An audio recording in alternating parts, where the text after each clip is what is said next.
Les différentes branches de la mafia sont nées il y a plus de 150 ans. À l'époque, l'Italie du Sud était sous domination espagnole. Dans cette société féodale et figée, seuls des individus prêts à tout, agissant en secret, avaient une chance de sortir du lot. La violence était leur seul langage. Aucun livre ne révèle pourquoi les mafias d'Italie du Sud se sont maintenues jusqu'à nos jours.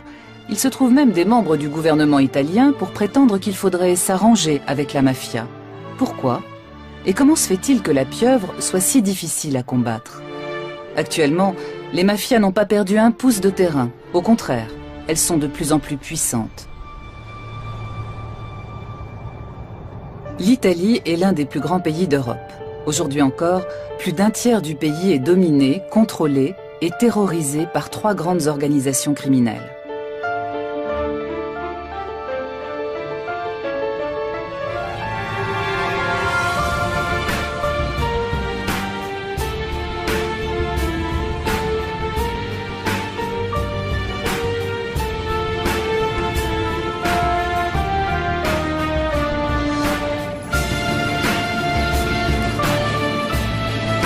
L'aéroport de Palerme porte le nom de 2 juges assassinés par la mafia.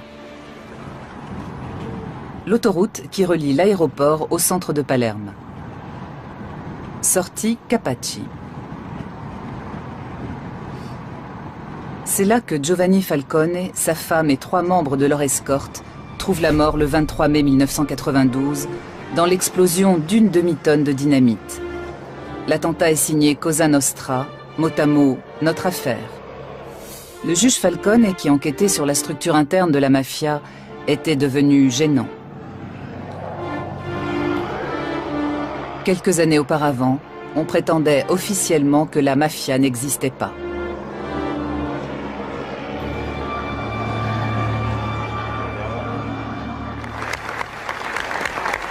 Au palais de justice de Palerme, on rend un dernier hommage aux victimes du massacre de Capaci.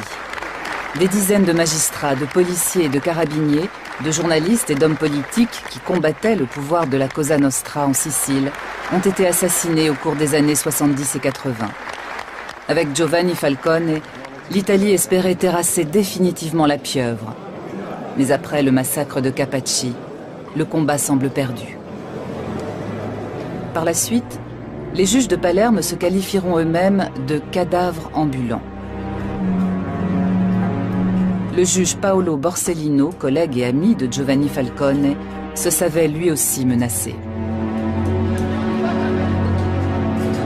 Quelques mois plus tard, le 19 juillet 1992, Paolo Borsellino et son escorte sont victimes d'un attentat à la voiture piégée en plein centre de la capitale sicilienne. 9 ans plus tôt, le juge Rocco Chinnici et ses gardes du corps avaient subi le même sort, également à Palerme. Chinnici avait initié ses jeunes collègues Falcone et Borsellino à de nouvelles méthodes de lutte anti-mafia.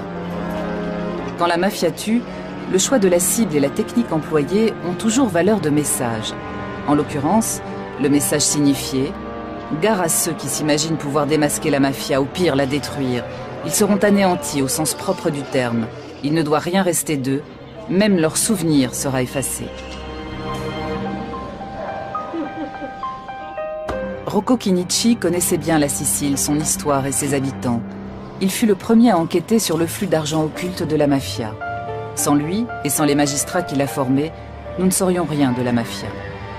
Sa fille Caterina est à son tour devenue magistrate.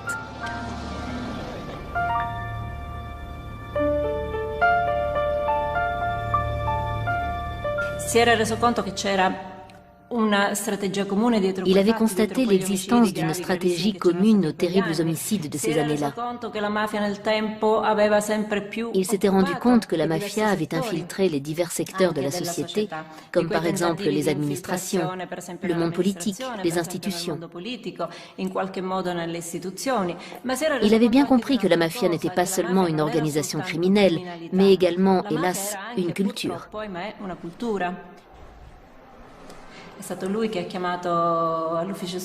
C'est lui qui a fait entrer dans le pool anti-mafia les magistrats Giovanni Falcone et Paolo Borsellino, qui sont des références pour nos autres magistrats.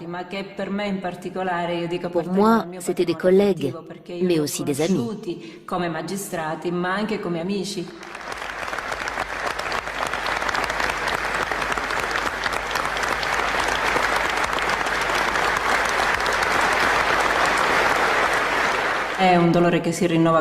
C'est une souffrance qui se renouvelle constamment. Même si de nombreuses années ont passé, cette douleur ne s'apaise pas. Elle devient peut-être plus intime, plus dissimulée, mais elle est toujours très forte.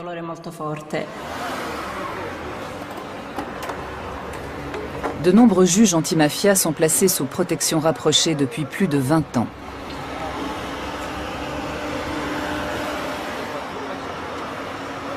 Tout comme leur famille, jour et nuit.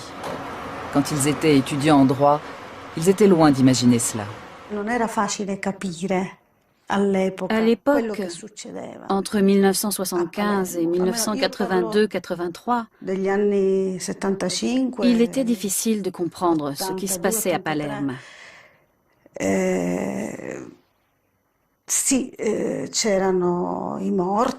Bien sûr, les assassinats étaient bien réels. Il arrivait tout ce que nous savons, mais on n'y comprenait rien, car la mafia était secrète. La mafia était juste derrière nous. Elle nous suivait de près, mais nous, on ne la voyait pas. Giovanni Falcone avait réussi à obtenir les aveux d'un boss de la mafia. Mais les déclarations du témoin principal n'avaient pas suffi à traîner l'organisation secrète devant les tribunaux.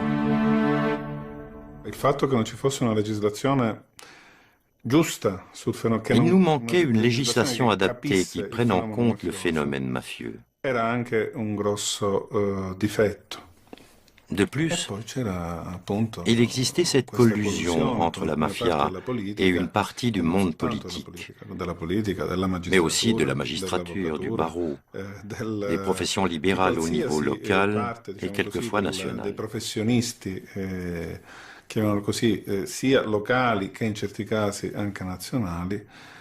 C'était ce fameux marécage dont parlait Falcone, qui rendait tout beaucoup plus difficile, plus dangereux.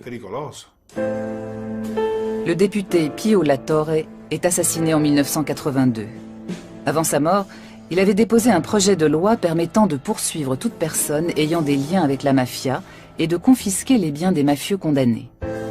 La loi n'entrera en vigueur qu'après le double meurtre du préfet de Palerme, le général Dalla Chiesa, et de sa jeune épouse.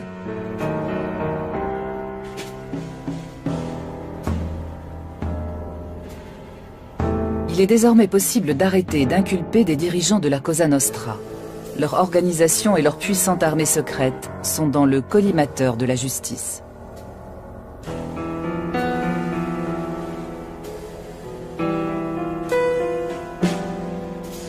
À la prison de Palerme, on construit une salle d'audience blindée, conçue pour résister à des tirs de roquettes. C'est ici que le 10 février 1986 s'ouvre dans des conditions de sécurité maximum ce qu'on appelle le maxi-procès contre la Cosa Nostra.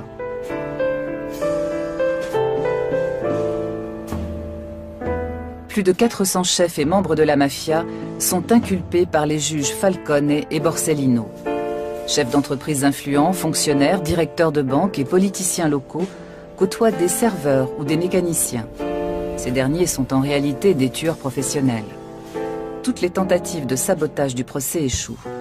Contre toute attente, le tribunal ne se laisse pas intimider. Souvent, les témoins se rétractent parce qu'ils sont victimes d'intimidation. Et pour cause. Cela fait plus d'un siècle que la Cosa Nostra bénéficie d'une totale impunité.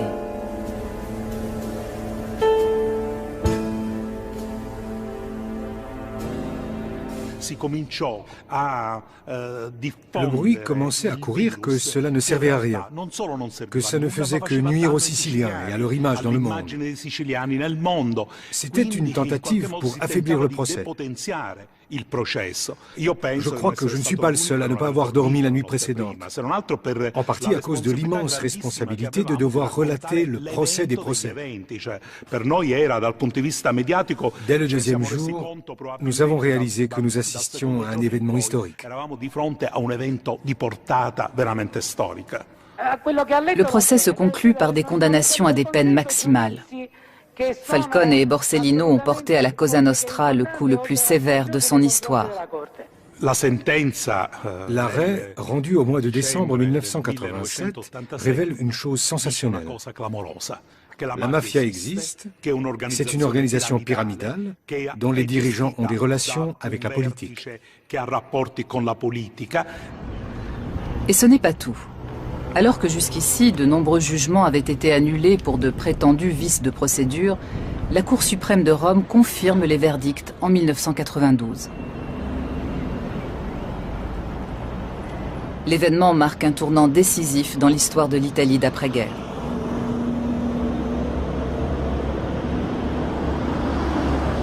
La réaction de la Cosa Nostra ne se fait pas attendre. L'organisation commence à faire le ménage dans ses propres rangs. Boss et politiciens chargés des contacts avec la démocratie chrétienne sont éliminés. Depuis la fin de la Deuxième Guerre mondiale, le parti avait pratiquement le monopole du pouvoir. Aujourd'hui, il est en pleine déliquescence. Falcone avait immédiatement compris. Il avait donné l'alerte, mais personne ne l'a écouté.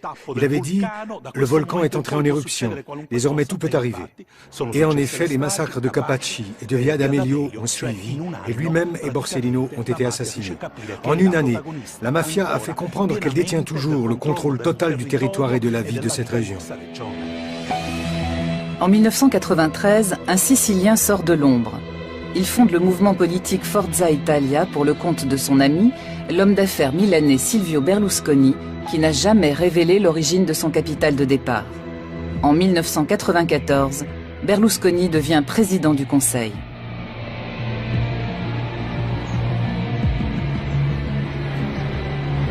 Le siège de la Direction nationale antimafia à Rome est placé sous haute surveillance.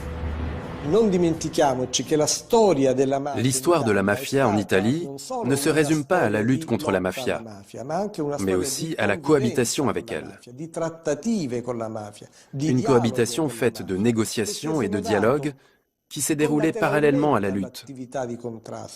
Comme s'il y avait un État double qui d'un côté combat et de l'autre dialogue et cohabite. Mai 2009. Dans la salle d'audience du maxi procès de Palerme, on commémore les attentats perpétrés contre Falcone et Borsellino. Des lycéens engagés dans le mouvement anti-mafia, des familles de victimes, de hauts représentants de l'État participent à la manifestation. Beaucoup de beaux discours et beaucoup de non-dits. Après les attentats de Capaci et de Via d'Amelio, de réelles négociations ont été engagées. Car, je le répète, le dialogue n'a jamais été rompu.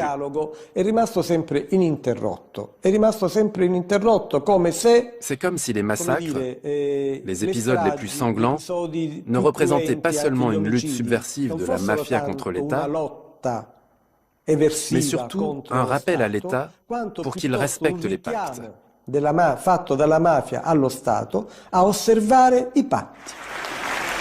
Un appareil d'État parallèle qui passe des accords avec la mafia. Que signifie cette allusion ?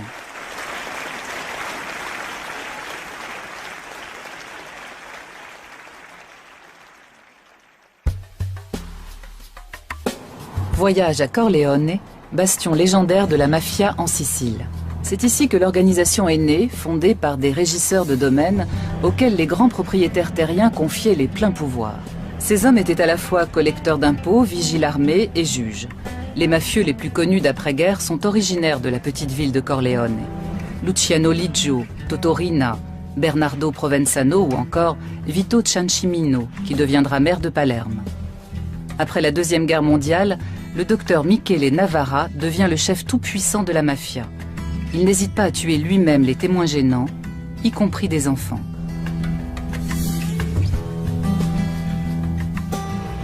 Mais il s'oppose à la jeune génération du clan de Corleone qui veut faire main basse sur Palerme en s'attaquant à l'aristocratie mafieuse. Après avoir éliminé Navarra, ses rivaux passent à l'attaque. Une attaque brutale et impitoyable. Au début des années 80, cette série de meurtres déclenchera à Palerme la guerre des mafias la plus sanglante de tous les temps.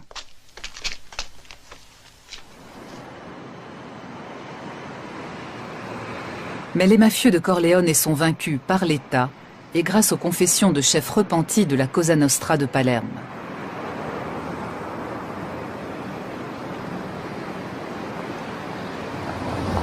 Un centre international de documentation anti-mafia est créé à Corleone sur une idée de l'ancien maire de la ville.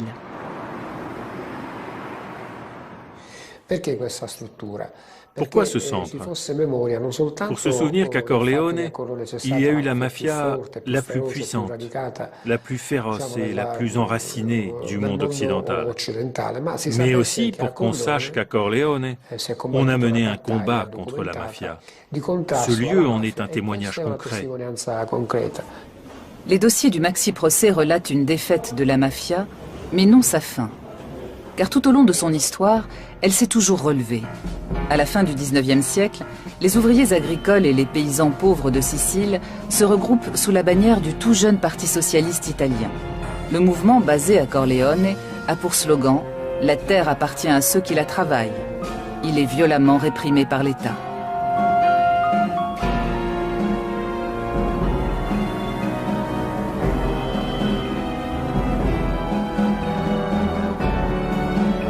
Les mafiosi reprennent dès lors leur rôle de gardiens de l'ordre au service des nobles et des grands propriétaires terriens.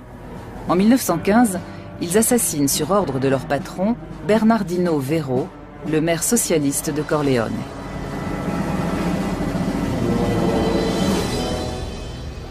Dans le parc de Corleone, le buste de cet adversaire de la mafia est régulièrement la cible d'actes de vandalisme.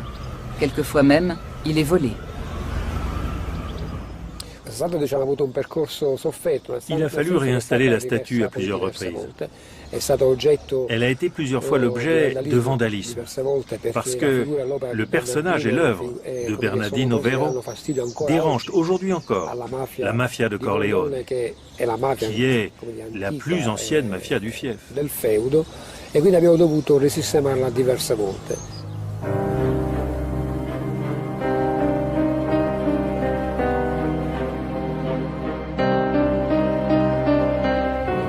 L'Italie du Sud a une longue tradition d'émigration. Ses habitants sont partis par centaines de milliers pour tenter leur chance aux États-Unis. Parmi eux, des mafiosi qui emportaient avec eux leur savoir-faire en matière d'organisation secrète et leur sens de l'honneur meurtrier.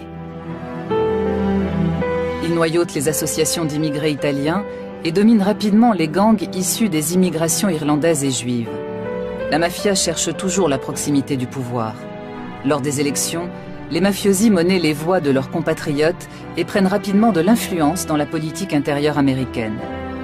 Et comme au pays, ils continuent de racketter les membres de leur communauté en échange de leur protection. L'opinion publique américaine rejette ces immigrés criminels. Pendant ce temps, un silence trompeur règne à Palerme. Il n'est pas question de la mafia. Sur le plan culturel, la ville prétend toujours rivaliser avec Paris et Londres. Jusqu'en 1893. Cette année-là, la mafia frappe très haut. Le journaliste et écrivain Gian Mauro Costa est originaire de Palerme. Il travaille sur l'histoire d'Emanuele Notar Bartolo, ancien maire de Palerme, devenu directeur de la Banque de Sicile.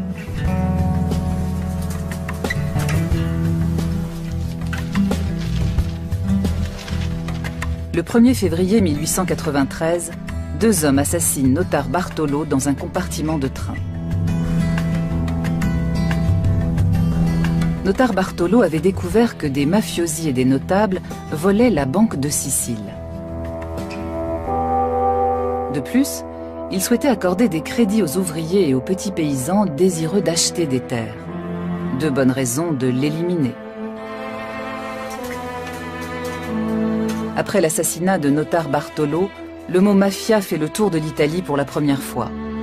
Gian Mauro Costa a découvert dans les archives de sa famille une correspondance. Une jeune parente, partie rejoindre son mari à Milan en 1901, suit le procès des commanditaires du meurtre de Notar Bartolo. À Palerme, la tante de la jeune femme rejette l'idée que la haute société sicilienne peut avoir des liens avec cette obscure mafia. Pour elle, il s'agit d'une rumeur malveillante propagée par les Italiens du Nord. Elle écrit « Nous, les gens du Sud, serions tous des criminels arriérés et incultes, sous prétexte que nous restons attachés à notre foi et que nous défendons la dignité et la grandeur de nos hommes. Ce Nord sans foi ni loi se croit-il tout permis ?» Mon Dieu, répond la nièce, c'est de justice qu'il s'agit. De lettre en lettre, le ton monte. le conflit nord-sud divise la famille. En 1904, le commanditaire du meurtre de Notar Bartolo, un homme politique sicilien lié à la mafia, est acquitté. La Sicile est en liesse. Le 12 mars 1909, un homme est abattu sur la Piazza Marina à Palerme. La victime, Joe Petrosino, est un policier américain originaire d'Italie du Sud. À New York, il a combattu la branche américaine de la Cosa Nostra.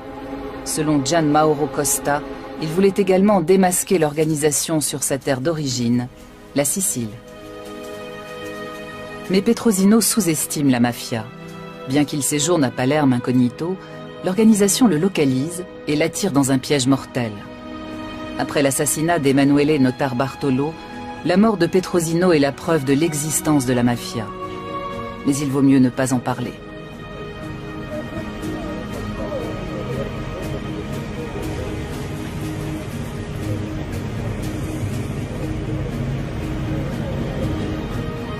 À New York, 200 000 personnes assistent aux funérailles du policier.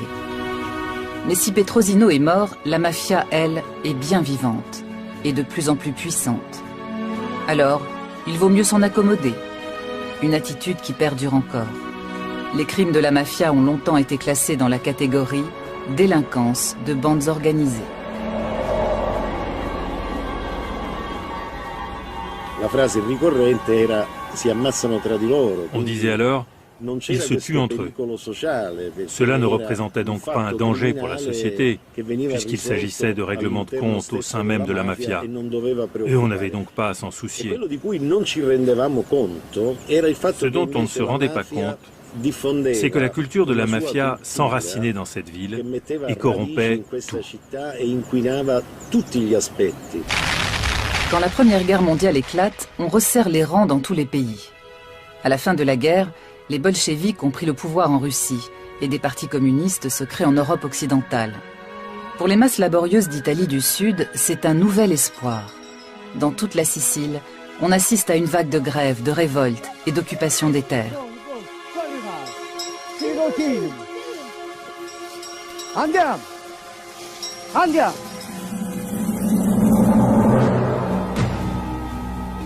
Jusque-là, les grands propriétaires terriens avaient défendu bec et ongle le système féodal. Mais entre 1918 et 1922, ils comprennent que la donne a changé.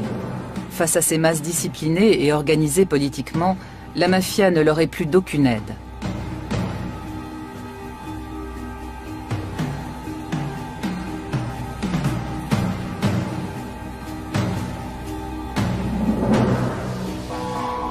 La dictature fasciste de Benito Mussolini met alors brutalement fin à toute forme de mouvement social.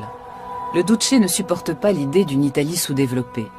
Il entreprend une modernisation radicale de l'Italie du Sud pour prouver la supériorité de son système. Il fait mécaniser des fermes, construire des cités modèles et ouvrir des écoles de prestige. Cependant, Mussolini ne touche pas au pouvoir des grands propriétaires terriens de Sicile. Quant à la mafia, il ne tient pas compte de son existence. Quand Mussolini s'est rendu en Sicile pour la première fois, il est arrivé escorté par les gendarmes et la police, comme c'est la règle pour les visites d'État. Un mafieux lui dit alors « Excellence, en Sicile, vous n'aviez pas besoin d'amener gendarmes et policiers, nous nous serions chargés de tout. » Cet épisode a heurté la susceptibilité de Mussolini, qui était convaincu, avec raison, d'être le seul à commander l'Italie.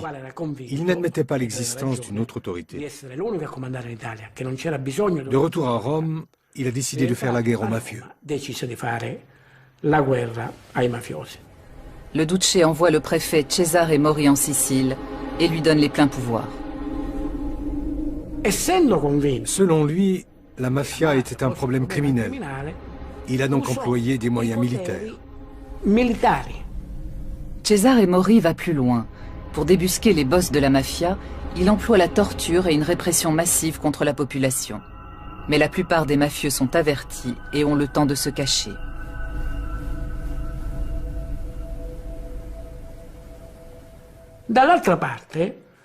En observant la situation sicilienne, Mori comprend que les mafieux ne sont pas que des gardes privés ou des hommes de main, mais qu'ils portent la chemise noire et qu'ils sont donc fascistes eux aussi. Alors il fait pression sur le parti fasciste national.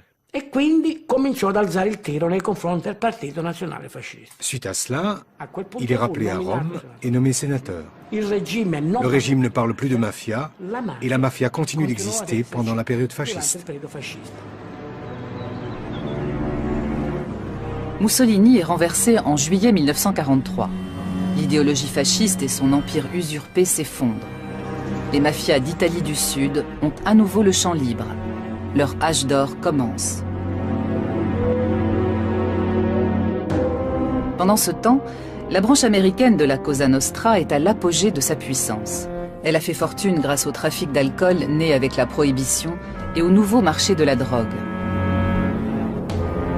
Des parrains légendaires comme Al Capone ont montré comment éliminer par la violence les concurrents, contrôler les marchés et corrompre politiciens et forces de l'ordre.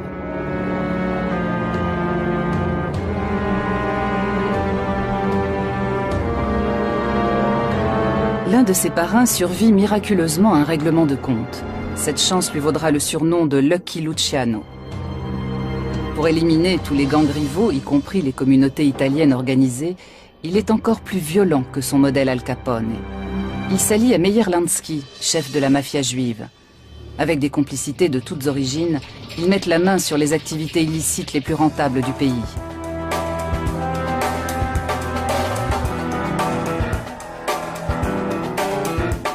Y compris celles interdites jusque-là par la mafia sicilienne, comme par exemple la prostitution. Après avoir noyauté, corrompu et écrasé le mouvement syndical américain, la Cosa Nostra entre à la bourse de Wall Street.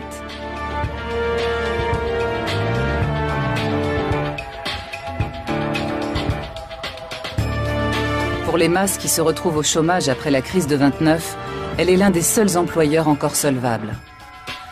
Dans ce contexte, l'État américain charge la mafia de mettre fin à des actes de sabotage dans le port de New York. Pour finir, les services secrets de la marine américaine contactent Lucky Luciano, alors condamné à une longue peine de prison. Les Alliés préparent le débarquement de Sicile. Ils chargent Luciano d'organiser les contacts avec les chefs de la mafia. Les militaires ne font pas la fine bouche. Au fond, puisque Mussolini les a persécutés, les mafiosi ne sont-ils pas des antifascistes? De plus, ils sont farouchement anticommunistes. Après avoir débarqué en Italie du Sud, les Alliés ont besoin d'une situation stable, sans agitation sociale, pour pouvoir continuer leur progression vers le nord. Ils s'appuient donc sur des chefs mafieux, comme par exemple le parrain Carlo Vizzini. En juillet 1943, le débarquement allié en Sicile commence par une violente offensive aérienne.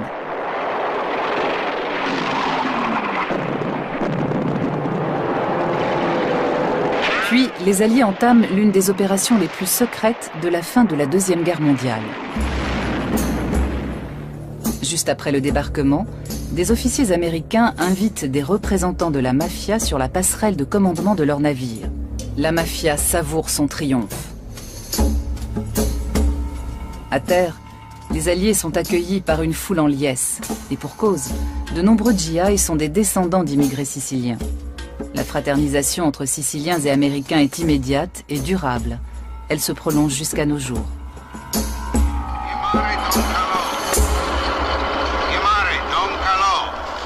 Don Carlo Vizzini, le parrain des parrains, est l'homme de la situation. Sous des dehors mal dégrossis, il joue un rôle clé dans toutes les activités lucratives de l'île. Sa famille compte quelques membres du clergé. Il est en contact direct avec le cardinal et donc avec le Vatican. Du coup, les gens simples de la campagne le considèrent presque comme un saint. Quand les Américains l'invitent dans leur quartier général, il est adulé comme un dieu.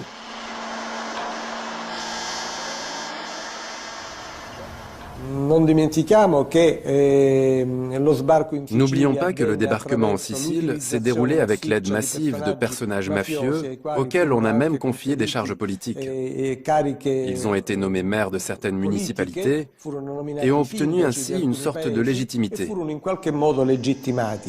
Don Carlo Vizzini, è con piacere che il militare comando vi nomina sindaco di Villalba.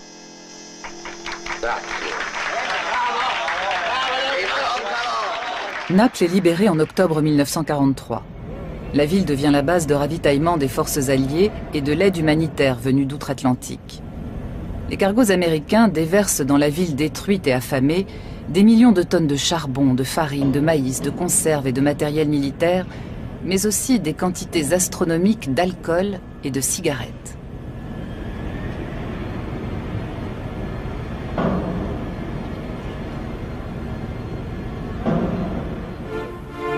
L'avocat américain Charles Poletti, issu d'une famille de la région, est nommé gouverneur militaire de l'Italie du Sud occupée.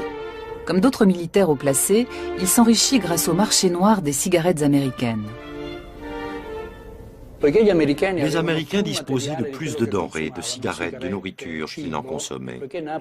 Et les Napolitains sortaient de la guerre, appauvris et sans ressources.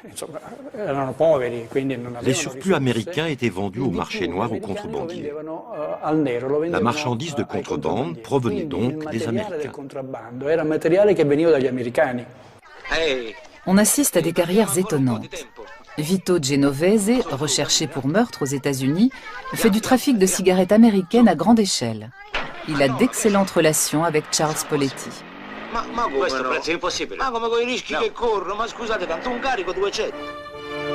Un autre gros bonnet de la mafia américaine va s'établir à Naples, où il devient un homme d'affaires respecté, Lucky Luciano. Il modernise les mafias d'Italie du Sud sur le modèle américain. Pour certaines raisons sociales, la contrebande était tolérée. La vente des cigarettes s'effectuait jusque sous les murs de la préfecture. On voyait des policiers qui allaient acheter des cigarettes de contrebande. Il ne semblait pas y avoir de mal à cela. Au point que quand la répression a commencé à Naples, et que les canaux à moteur qui servaient à la contrebande ont été saisis, les gens se sont mis en grève et ont manifesté. À Naples, la mafia fait des affaires florissantes. En Sicile, elle cherche à s'établir sur le terrain politique. Juste après la guerre, les partis communistes et socialistes mobilisent de plus en plus de monde en faveur de la réforme agraire, nécessaire depuis longtemps. Ils réclament en plus l'abolition de la monarchie au profit d'un État républicain. La plupart des barons locaux et des grands propriétaires terriens redoutent l'avènement d'une république populaire de type socialiste. Une nouvelle fois, la mafia est mise à contribution pour contrer la gauche et les syndicats. Mais la violence à elle seule ne suffit plus à contenir les revendications de réforme.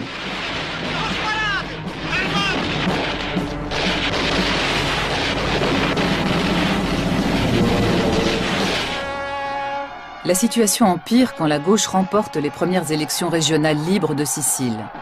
Le 1er mai 1947, une fête populaire est organisée dans la vallée de Portella della Ginestra, dans l'arrière-pays sicilien.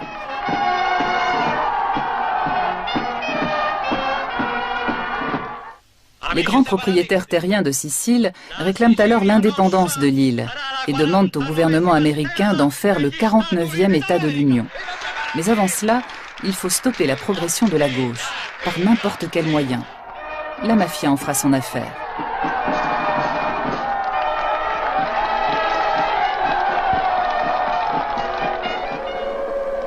Elle contacte Salvatore Giuliano, jeune chef charismatique d'une bande de malfaiteurs comme il y en a tant à l'époque.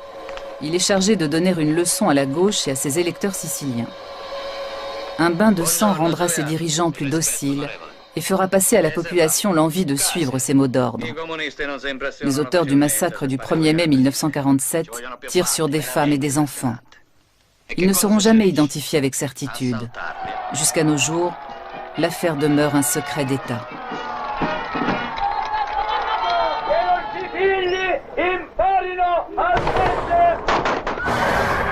Le bilan est lourd.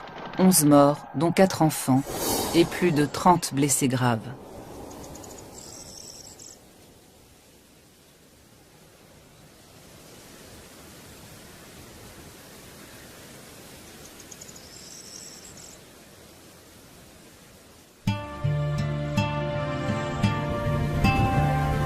Après le massacre, Salvatore Giuliano et son bras droit seront liquidés. Tous les indices permettant de remonter jusqu'à la mafia, à des commanditaires ou des complices, ont disparu. Aujourd'hui encore, les survivants demandent en vain pourquoi l'Italie refuse obstinément de faire toute la lumière sur ce crime.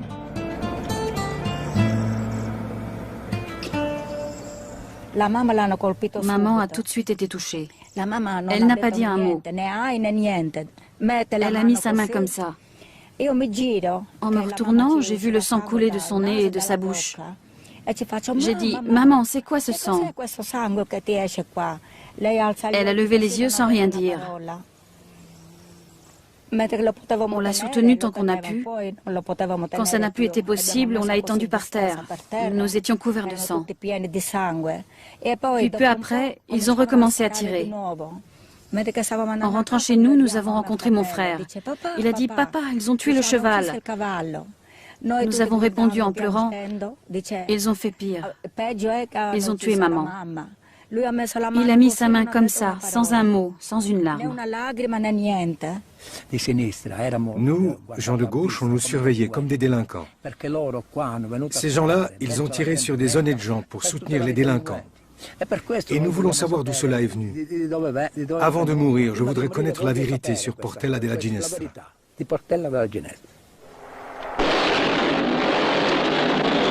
Après le massacre, les attentats contre les partis et les syndicats de gauche continuent. Des dizaines de permanents sont assassinés ou disparaissent sans laisser de traces.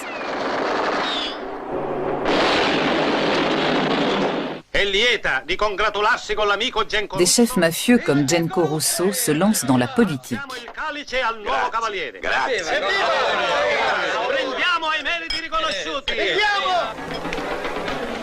Don Carlo Vizzini est traité en chef d'État par les cardinaux. Dès lors, la structure du pouvoir des mafias a été modifiée. Juste après la guerre, elles ont pris part à la tentative de séparatisme sicilien. Puis, après l'accord de 1948 avec la démocratie chrétienne, elles ont renié le séparatisme et sont entrées librement dans l'État italien, avec des connexions dans les partis au pouvoir de la République naissante. Di potere della nuova Repubblica. Il cavaliere Giuseppe Genco Russo è l'uomo che farà gli interessi dei musulmani. Concittadini, votate il numero 8 della lista della Democrazia Cristiana. Votate Genco Russo. 20 ans plus tard, en 1968, une nouvelle tempête éclate. Le système démocrate chrétien vacille sur ses bases. On parle même de coup d'État militaire. Pour faire tourner son industrie, l'Italie du Nord a fait venir du Mezzogiorno des milliers de jeunes ouvriers pour les exploiter sans vergogne. À présent, ils se révoltent massivement, soutenus par les étudiants de gauche. Dans le sud, la contestation dénonce le pillage et l'appauvrissement de la Calabre, l'un des bastions historiques de la mafia. Sur son territoire, l'Ndrangheta calabraise parvient à canaliser la révolte au mieux de ses intérêts. Mais entre 1968 et 1970, la démocratie chrétienne, la mafia et l'Église catholique voient vaciller le système qui leur permet de se partager le pouvoir. Dans le secret d'une loge maçonnique, elle prépare le passage de la démocratie à un système autoritaire, avec un président tout-puissant. Elles ont le soutien des services secrets américains qui s'intéressent de près à l'Italie, membre de l'OTAN. Objectif, neutraliser les communistes, les syndicats et l'ensemble de la gauche, et prendre le contrôle de la presse, de la radio et de la télévision. L'homme fort de la loge P2 s'appelle Licio Gelli. Il a des relations avec la présidence américaine et les parrains de la mafia. À l'apogée de son pouvoir, l'homme de l'ombre commande aux services secrets italiens, à une partie des carabiniers et de l'armée. Parmi les membres de la loge secrète, on trouve le nom d'un entrepreneur milanais, un certain Silvio Berlusconi.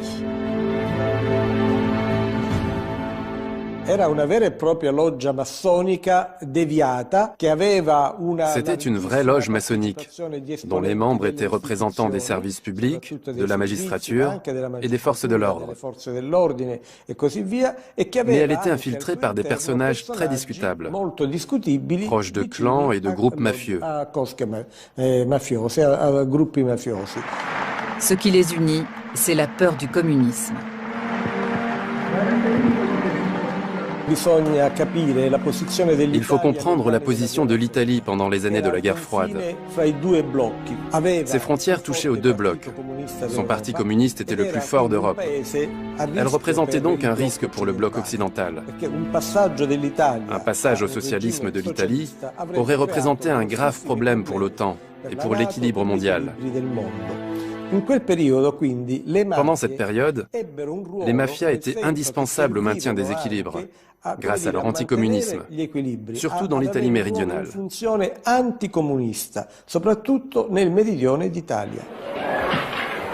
Elles sont alors mises au service d'une terrible stratégie secrète. Fin 1969, les services secrets italiens et américains optent pour la stratégie de la tension, avec le soutien de groupes néofascistes et de la mafia. C'est le début d'une série d'attentats à la bombe dans des gares, des trains ou des rassemblements de masse. Officiellement, ce climat de terreur est mis sur le compte de la gauche italienne. En réalité, il s'agit de faire pencher l'opinion publique en faveur d'un homme fort qui prendrait la tête de l'État.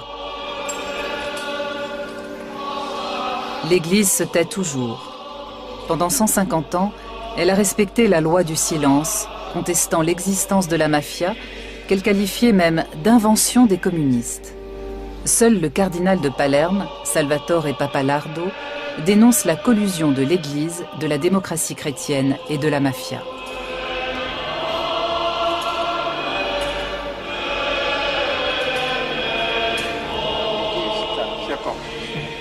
S'il est un homme politique qui nie toute implication, c'est Giulio Andreotti.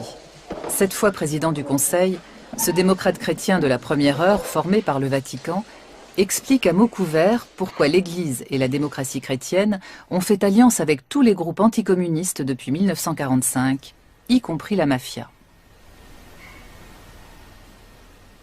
Dans les organismes catholiques, nous avions connaissance des persécutions religieuses pratiquées dans les pays où les soviétiques avaient pris le pouvoir. Et c'était donc une sorte de guerre préventive, afin que cela ne se répète pas en Italie. Ceci explique aussi l'engagement de l'Église dans les élections de 1948, dans les comités civiques. Il ne s'agit donc pas d'une invasion du domaine politique, mais d'une défense. Pour l'exprimer par une comparaison, comme les cultivateurs indépendants défendaient leurs terres contre les nationalisations, de même, les cultivateurs indépendants des âmes défendaient leur propre liberté et leur subsistance. En 1988, le cardinal Pappalardo déclare que les liens entre l'Église et la démocratie chrétienne d'une part et la mafia d'autre part sont incompatibles avec les fondements de l'état de droit et les principes du christianisme. En conséquence, il faut excommunier les mafieux. Mais la population ne l'entend pas de cette oreille. Dans un quartier périphérique de Naples, des femmes s'opposent à l'arrestation de leur mari, membre de la Camorra.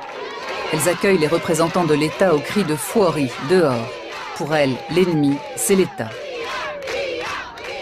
Que ce soit à Naples, en Calabre ou en Sicile, les deux seules grandes organisations à bénéficier d'un appui populaire sont la mafia et l'Église catholique. Sans réelle perspective d'avenir, les générations qui grandissent dans ces régions misent de plus en plus sur le trafic de drogue auquel se livrent leurs familles et leurs clans, acceptant ainsi de vivre dans la clandestinité, d'aller en prison ou d'être assassinés dans la fleur de l'âge. Comme à Duisbourg, en Allemagne, où de jeunes Italiens sont tués par l''Ndrangheta en août 2007.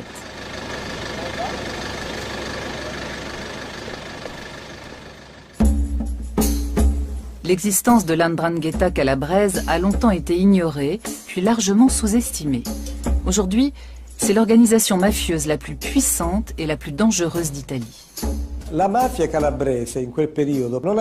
À cette époque, la mafia calabraise ne possédait pas les moyens financiers d'entrer dans le marché de la drogue. La région était relativement pauvre et arriérée. Cette mafia a donc été obligée de se constituer un capital de départ pour accéder au marché de la drogue. Et c'est par l'industrie de la prise d'otages qu'elle l'a fait. En 10 années d'enlèvement, des centaines, dit-on, elle a réussi à accumuler le capital nécessaire pour accéder au marché international des stupéfiants. Dans les montagnes de Calabre, les victimes d'enlèvement sont presque impossibles à retrouver malgré l'impressionnante mobilisation des forces de l'ordre. L'Ndrangheta investit l'argent des rançons dans des entreprises de travaux publics, ce qui lui permet ensuite de profiter des milliards que rapporte la modernisation de l'autoroute reliant Salerne à Reggio de Calabre. L'Ndrangheta est profondément ancrée dans le catholicisme, à tel point que les chefs de clan se réunissent chaque année dans un lieu de pèlerinage des montagnes de l'Aspromonte. Si l'organisation étend ses ramifications dans le monde entier, ce n'est pas seulement dû à l'émigration, mais aussi à la volonté délibérée des clans. L'Ndrangheta n'est pas restée ici, à Africo, ni à San Luca ou à Plati. Des membres des clans ont été transférés, comme des filiales, dans les régions du Nord ou à l'étranger. L'Ndrangheta est l'unique organisation mafieuse italienne à posséder 2 ou 3 sièges. Le cœur et le cerveau sont ici, à Africo, mais l'autre partie d'Africo se trouve à Milan ou à l'étranger, où elle manipule d'incroyables quantités de drogue.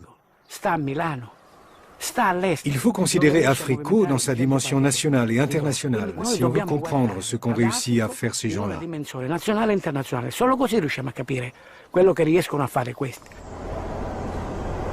Les choses ne changeront-elles jamais? En Italie, la résistance contre le système mafieux s'organise, mais les résultats sont encore maigres. Ici, on peut lire « La mafia souille la Sicile ». C'est ce qu'on dit. C'est écrit sur l'affiche. Je n'ai pas encore lu cette affiche. C'est ce qui est écrit, c'est vrai ou non? Non, non. Sans la présence aussi importante de la mafia, votre vie serait-elle meilleure ou pire? Pire, à mon avis. Pire? Oui. Ce sont des gens aimables et aussi très pieux.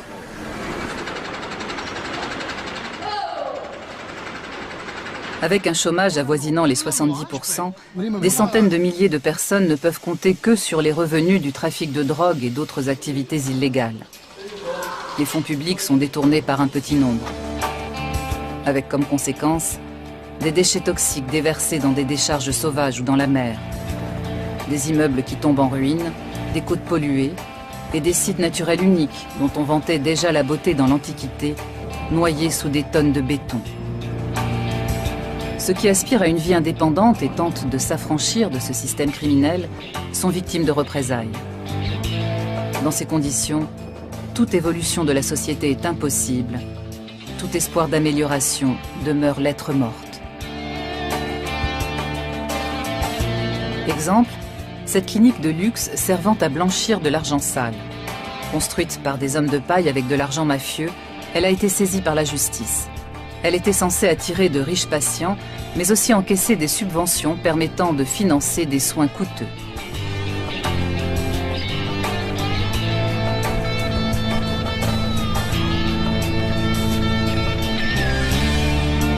Conséquence pour le système de santé, une administration pléthorique et incompétente et un manque cruel de médecins et de personnel soignant qualifié.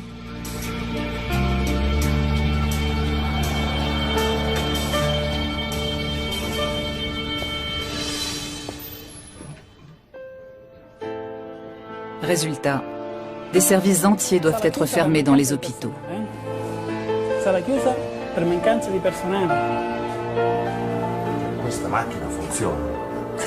Des équipements onéreux restent inutilisés par manque de personnel. Dans le sud de l'Italie, la population fait les frais de ce système.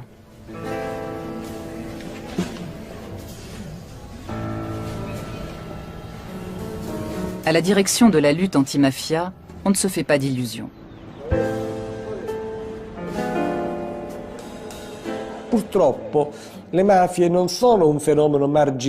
Malheureusement, les mafias ne sont pas un phénomène marginal comme les autres phénomènes criminels du reste de l'Europe, y compris le phénomène du terrorisme.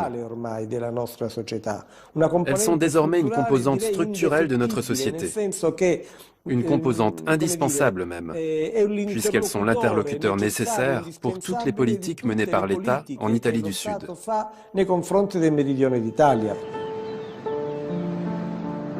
Rares sont ceux qui parlent aussi ouvertement de la mafia et refusent de se taire malgré la menace meurtrière.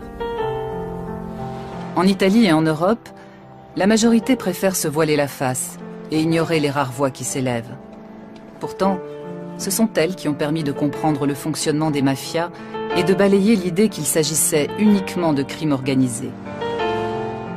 L'État mafieux est une réalité qui gangrène la société. Il est potentiellement aussi dangereux que n'importe quel système totalitaire.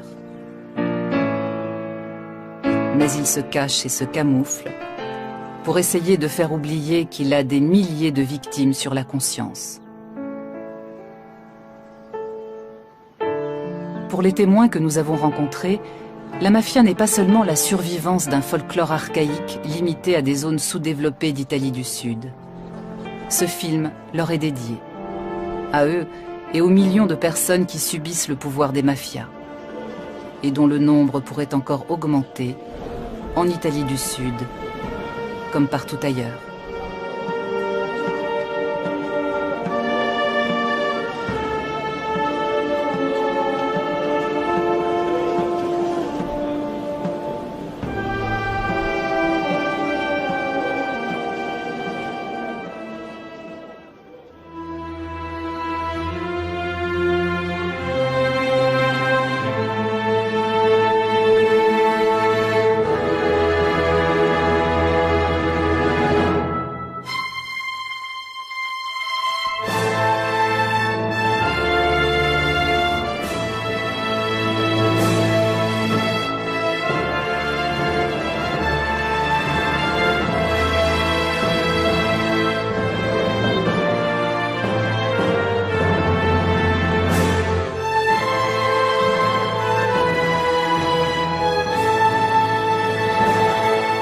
Il fut le premier à enquêter sur le flux d'argent occulte de la mafia. Sans lui et sans les magistrats qui l'a formé, nous ne saurions rien de la mafia. Sa fille Caterina est à son tour devenue magistrate.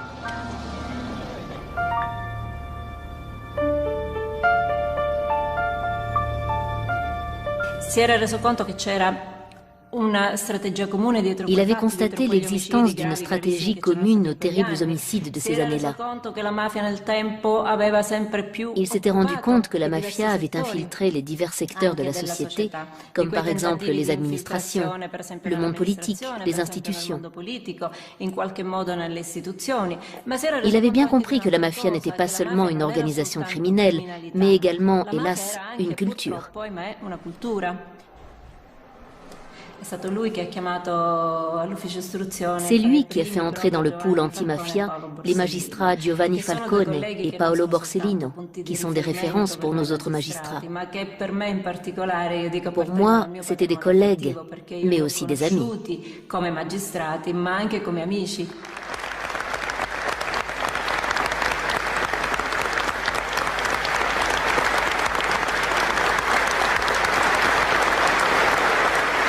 C'est une souffrance qui se renouvelle constamment. Même si de nombreuses années ont passé, cette douleur ne s'apaise pas. La beauté dans l'Antiquité, noyée sous des tonnes de béton.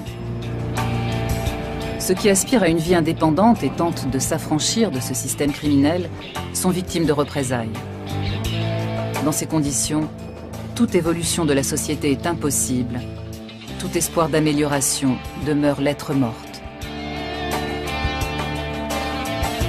Exemple, cette clinique de luxe servant à blanchir de l'argent sale. Construite par des hommes de paille avec de l'argent mafieux, elle a été saisie par la justice. Elle était censée attirer de riches patients, mais aussi encaisser des subventions permettant de financer des soins coûteux.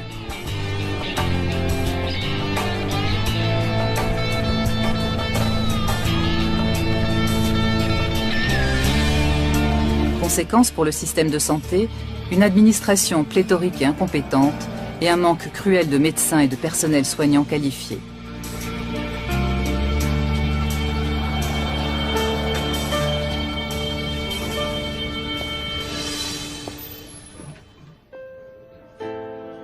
Résultat, des services entiers doivent être fermés dans les hôpitaux.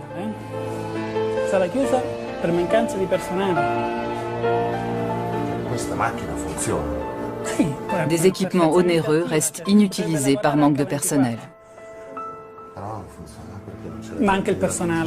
Dans le sud de l'Italie, siècle, les ouvriers agricoles et les paysans pauvres de Sicile se regroupent sous la bannière du tout jeune Parti socialiste italien. Le mouvement, basé à Corleone, a pour slogan « La terre appartient à ceux qui la travaillent ». Il est violemment réprimé par l'État.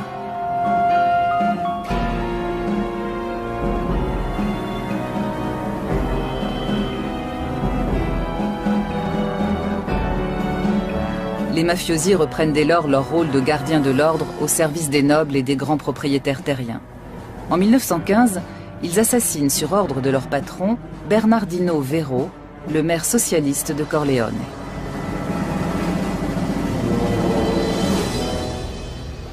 Dans le parc de Corleone, le buste de cet adversaire de la mafia est régulièrement la cible d'actes de vandalisme. Quelquefois même, il est volé. Il a fallu réinstaller la statue à plusieurs reprises. Elle a été plusieurs fois l'objet de vandalisme, parce que le personnage et l'œuvre de Bernardino Vero dérangent aujourd'hui encore la mafia de Corleone, qui est la plus ancienne mafia du fief.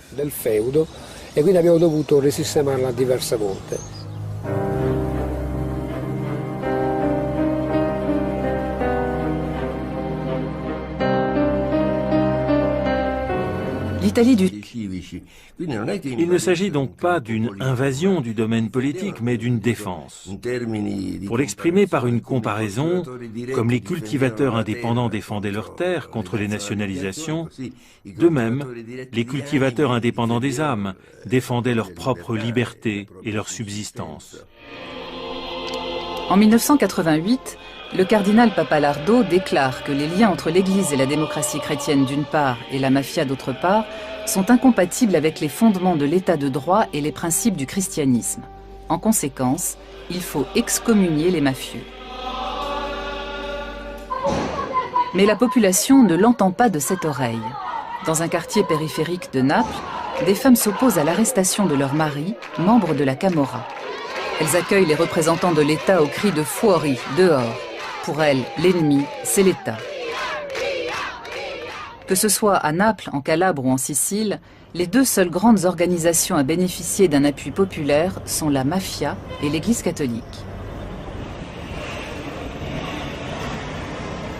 Sans réelle perspective d'avenir, les générations qui grandissent dans ces régions misent de plus en plus sur le trafic de drogue auquel se livrent leurs familles et leurs clans, acceptant ainsi de vivre dans la clandestinité, d'aller en prison ou d'être assassinés dans la fleur de l'âge. Comme rares sont ceux qui parlent aussi ouvertement de la mafia et refusent de se taire malgré la menace meurtrière. En Italie et en Europe, la majorité préfère se voiler la face et ignorer les rares voix qui s'élèvent. Pourtant, ce sont elles qui ont permis de comprendre le fonctionnement des mafias et de balayer l'idée qu'il s'agissait uniquement de crimes organisés. L'État mafieux est une réalité qui gangrène la société. Il est potentiellement aussi dangereux que n'importe quel système totalitaire. Mais il se cache et se camoufle pour essayer de faire oublier qu'il a des milliers de victimes sur la conscience. Pour les témoins que nous avons rencontrés, la mafia n'est pas seulement la survivance d'un folklore archaïque limité à des zones sous-développées d'Italie du Sud. Ce film leur est dédié, à eux et aux millions de personnes qui subissent le pouvoir des mafias, et dont le nombre pourrait encore augmenter en Italie du Sud, comme partout ailleurs.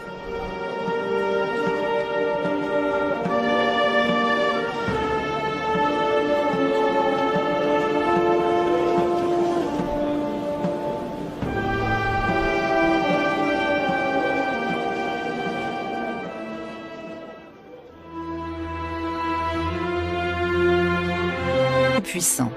Elles ont le soutien des services secrets américains qui s'intéressent de près à l'Italie, membre de l'OTAN. Objectif : neutraliser les communistes, les syndicats et l'ensemble de la gauche, et prendre le contrôle de la presse, de la radio et de la télévision. L'homme fort de la loge P2 s'appelle Licio Gelli.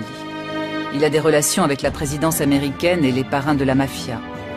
À l'apogée de son pouvoir, l'homme de l'ombre commande aux services secrets italiens, à une partie des carabiniers et de l'armée.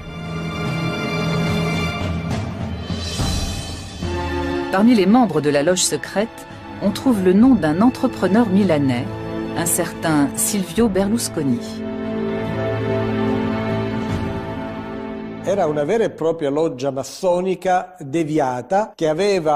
C'était une vraie loge maçonnique, dont les membres étaient représentants des services publics, de la magistrature et des forces de l'ordre. Mais elle était infiltrée par des personnages très discutables, proches de clans et de groupes mafieux. Ce qui les unit, c'est la peur du communisme. Il faut comprendre la position de l'Italie pendant les années de la guerre froide. Ses frontières touchaient aux deux blocs, sont passantes. Il cavaliere Giuseppe Genco Russo è l'uomo che farà gli interessi dei musulmani. Concittadini, votate il numero 8 della lista della Democrazia Cristiana. Votate Genco Russo. 20 ans plus tard, en 1968, une nouvelle tempête éclate. Le système démocrate chrétien vacille sur ses bases. On parle même de coup d'État militaire. Pour faire tourner son industrie, l'Italie du Nord a fait venir du Mezzogiorno des milliers de jeunes ouvriers pour les exploiter sans vergogne. À présent, ils se révoltent massivement, soutenus par les étudiants de gauche. Dans le sud, la contestation dénonce le pillage et l'appauvrissement de la Calabre, l'un des bastions historiques de la mafia. Sur son territoire, l'Ndrangheta calabraise parvient à canaliser la révolte au mieux de ses intérêts. Mais entre 1968 et 1970, la démocratie chrétienne, la mafia et l'Église catholique voient vaciller le système qui leur permet de se partager le pouvoir. Dans le secret d'une loge maçonnique, elle prépare le passage de la démocratie à un système autoritaire, avec un président tout-puissant. Elles ont le soutien des services secrets américains qui s'intéressent de près à l'Italie, membre de l'OTAN. Objectif : neutraliser les communistes, les syndicats et l'ensemble de la droite. L'idéologie fasciste et son empire usurpé s'effondrent. Les mafias d'Italie du Sud ont à nouveau le champ libre. Leur âge d'or commence. Pendant ce temps, la branche américaine de la Cosa Nostra est à l'apogée de sa puissance. Elle a fait fortune grâce au trafic d'alcool né avec la prohibition et au nouveau marché de la drogue.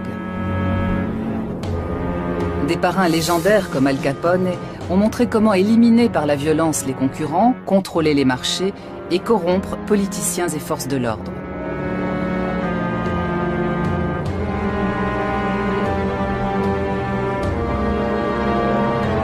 L'un de ses parrains survit miraculeusement à un règlement de compte.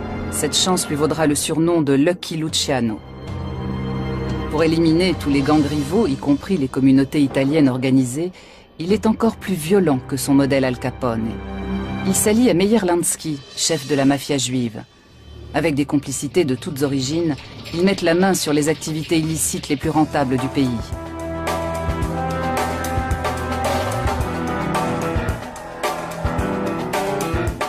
Y compris celles interdites jusque-là par la mafia sicilienne, comme par exemple la prostitution. Après avoir noyauté, corrompu et écrasé le mouvement syndical américain, la Cosa Nostra entre à la bourse de Wall Street.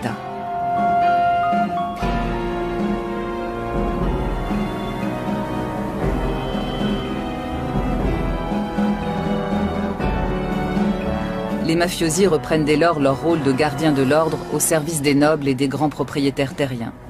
En 1915, ils assassinent sur ordre de leur patron, Bernardino Vero, le maire socialiste de Corleone.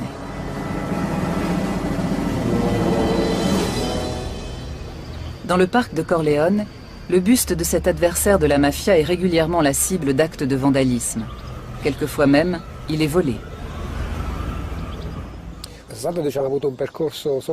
Il a fallu réinstaller la statue à plusieurs reprises. Elle a été plusieurs fois l'objet de vandalisme, parce que le personnage et l'œuvre de Bernardino Vero dérangent aujourd'hui encore la mafia de Corleone, qui est la plus ancienne mafia du fief.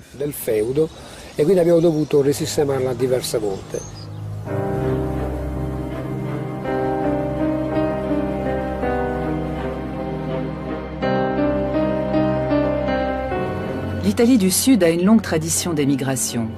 Ses habitants sont partis par centaines de milliers pour tenter leur chance aux États-Unis. Parmi eux, des mafiosi qui emportaient avec eux leur savoir-faire en matière d'organisation secrète et leur sens de l'honneur meurtrier. Vendu au marché noir aux contrebandiers. La marchandise de contrebande provenait donc des Américains. On assiste à des carrières étonnantes. Vito Genovese, recherché pour meurtre aux États-Unis, fait du trafic de cigarettes américaines à grande échelle. Il a d'excellentes relations avec Charles Poletti.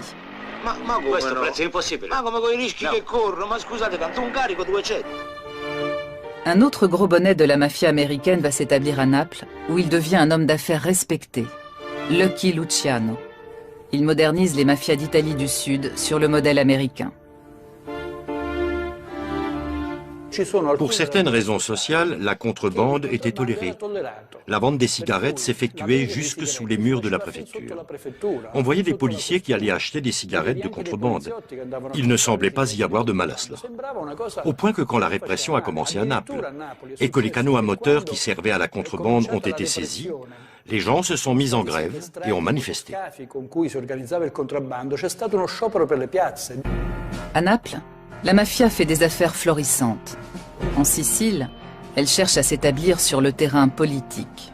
Juste après la guerre, les partis communistes et socialistes mobilisent de plus en plus de monde en faveur de la réforme agraire, nécessaire depuis longtemps.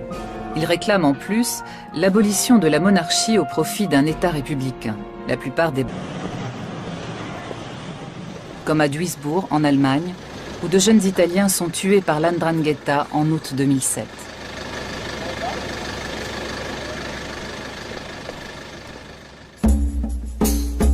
L'existence de l''Ndrangheta calabraise a longtemps été ignorée, puis largement sous-estimée. Aujourd'hui, c'est l'organisation mafieuse la plus puissante et la plus dangereuse d'Italie. À cette époque, la mafia calabraise ne possédait pas les moyens financiers d'entrer dans le marché de la drogue. La région était relativement pauvre et arriérée. Cette mafia a donc été obligée de se constituer un capital de départ pour accéder au marché de la drogue. Et c'est par l'industrie de la prise d'otages qu'elle l'a fait. En 10 années d'enlèvement, des centaines dit-on, elle a réussi à accumuler le capital nécessaire pour accéder au marché international des stupéfiants. Dans les montagnes de Calabre, les victimes